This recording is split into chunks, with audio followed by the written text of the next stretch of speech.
Hello guys, ನಮಸ್ಕಾರ. ಇವತ್ತಿನ ಬ್ಲಾಗ್ಗೆ ಸ್ವಾಗತ. ಎಲ್ಲರೂ ಹಬ್ಬ ಮುಗಿಸ್ಕೊಂಡು ಆರಾಮಾಗಿದ್ದೀರಾ? ಆದರೆ ನಾನು ಹಬ್ಬ ಮುಗಿಸ್ಕೊಂಡು ಮಾರನೇ ದಿನ ಒಂದು ಸ್ವಲ್ಪ ಶಾಪಿಂಗ್ ಇತ್ತು, ಹಾಗಾಗಿ ಹೊರಟಿದ್ದೆ. ಆದರೆ ಈಗ ಹೋಗಬೇಕಾದ್ರೆ ಬೆಂಗಳೂರಲ್ಲಿ ಹೇಳಬೇಕಾ, ಸಿಕ್ಕಾಪಟ್ಟೆ ಟ್ರಾಫಿಕ್ ಅಂದರೆ ಟ್ರಾಫಿಕ್ ಇರುತ್ತೆ. ಆ ಟ್ರಾಫಿಕಲ್ಲೂ ಹೋಗಬೇಕಾದ್ರೆ ಏನೋ ಒಂಥರ ಖುಷಿ.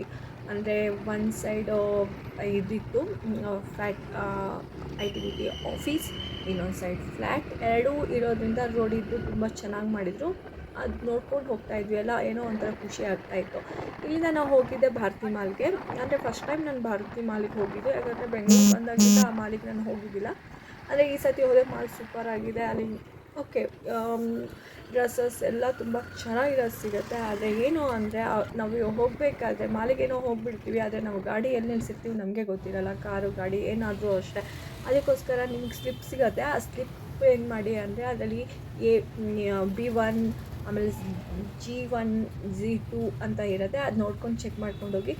ಆಮೇಲೆ ಮತ್ತೆ ಹೇಳಬೇಕು ಅಂದರೆ ನಾವು ಡ್ರೆಸ್ ಹಾಕ್ಕೊಂಡು ಹೋದರೆ ಇದೊಂದು ಫಜೀತಿ, ನಮ್ಮ ದುಪ್ಪಟ ಎಲ್ಲಾದರೂ ಸಿಕ್ಕಾಕೊಳ್ಳುತ್ತೆ ಅಂತ ಭಯಕ್ಕೆ ದುಪ್ಪಟ ಸರಿ ಮಾಡ್ಕೊಂಡು ಹೋಗಬೇಕು. ಯಾಕಂದರೆ ಈ ಮಾಲಿಗೆ ಹೋದರೆ ಇದೊಂದು ಮೆಟ್ಲು ಅಂತೂ ಹತ್ತಕ್ಕಾಗಲ್ಲ, ಅದಕ್ಕೆ ಇದೇ ಯೂಸ್ ಮಾಡಬೇಕು. ಹಾಗೆ ಅಲ್ಲಿಂದ ನಾವು ಶಾಪಿಂಗ್ ಮುಗಿಸ್ಕೊಂಡು ಮನೆಗೆ ಬಂದ್ವಿ. ಓಕೆ, ಒಳ್ಳೊಳ್ಳೆದೇ ಬಟ್ಟೆ ಸಿಕ್ತು. ಇದಿತ್ತು ಮಂಗಳೂರಲ್ಲಿ ಬ್ಲ್ಯಾಕ್. ಹೇಗಿತ್ತು ಕಮೆಂಟ್ ಮಾಡಿ ಹೇಳಿ. ಮತ್ತೆ ಸಿಗೋಣ. ಅಲ್ಲಿವರೆಗೂ ಟೇಕ್ ಕೇರ್, ಬಾಯ್.